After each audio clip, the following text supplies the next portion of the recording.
नमस्कार और जय श्री राधे कृष्ण। स्वागत है आप सभी का। आज हमारा यह पुण्य सफर अपने अंतिम चरण पर पहुंच चुका है। हम श्रवण करने जा रहे हैं कार्तिक मास महात्म्य का 30वां अध्याय।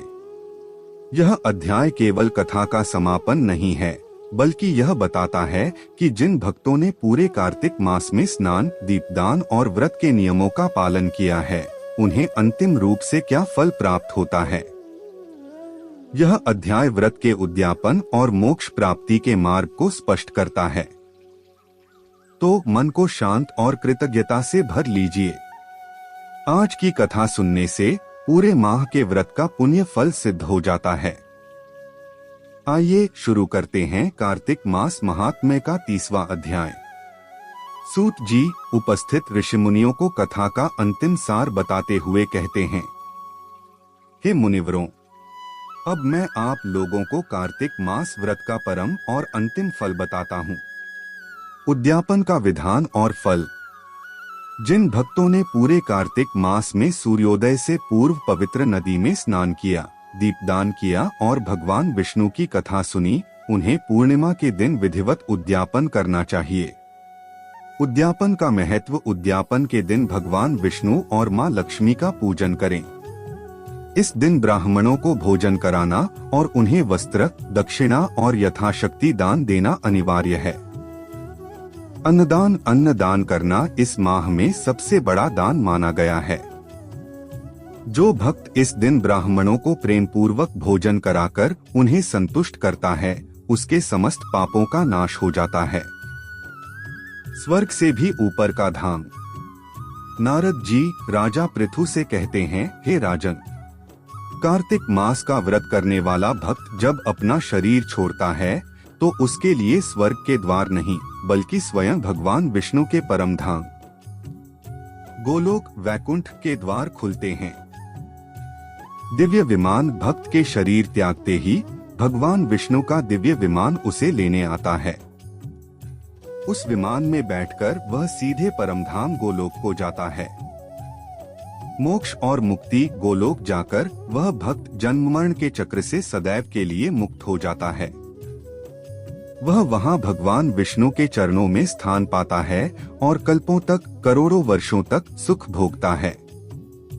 पूरे कुल का उद्धार। इतना ही नहीं, जो भक्त सच्चे मन से यह व्रत करता है, वह अपने पूर्वजों की 21 पीढ़ियों को भी पापों से मुक्त कर उन्हें उत्तम गति प्रदान करता है। हे मुनिवरों, जो भक्त स्वयं व्रत करने में असमर्थ थे, लेकिन उन्होंने पूरे माह कार्तिक महात्म्य की कथा सुनी, उन्हें भी अश्वमेध यज्ञ के समान पुण्य फल प्राप्त होता है। अंतिम नियम। व्रत का समापन करने के बाद व्रती को चाहिए कि वह अगले दिन कार्तिक पूर्णिमा के बाद अपने व्रत के नियमों को तोड़ दे और सामान्य जीवन शुरू करे, लेकिन जीवन भर सत्य, धर्म और भक्ति के मार्ग पर दृढ़ रहे। कार्तिक मास में आपने जो पुण्य कमाया है, उसे अहंकार से नष्ट न करें। दान और धर्म हमेशा गुप्त रूप से ही करना चाहिए। सूत जी ने कहा, हे ऋषिगणों, मैंने आप लोगों को भगवान विष्णु की कृपा से कार्तिक मास के व्रत का संपूर्ण फल और कथा सुना दी है। जो मनुष्य इस व्रत को विधि पूर्वक करता है, वह इस लोक में सुख भोग कर अंत में वैकुंठ धाम को जाता है। तो यह था परम पुण्यदायी कार्तिक मास महात्म्य के 30वें अध्याय का दिव्य श्रवण। हम आशा करते हैं कि पूरे माह आपने इन कथाओं को सुनकर पुण्य अर्जित किया होगा। अब आप भी इस कथा के समापन के बाद अपने व्रत का विधिवत उद्यापन करें। आपको यह पूरी कथा श्रृंखला कैसी लगी? हमें कमेंट बॉक्स में जय श्री गोलोक धाम लिखकर अपनी कृतज्ञता अवश्य व्यक्त करें।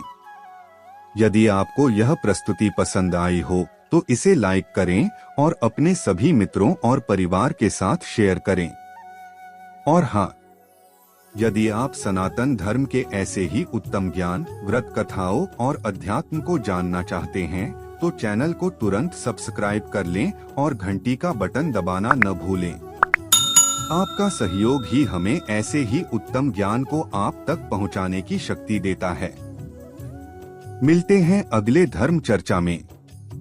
धन्यवाद।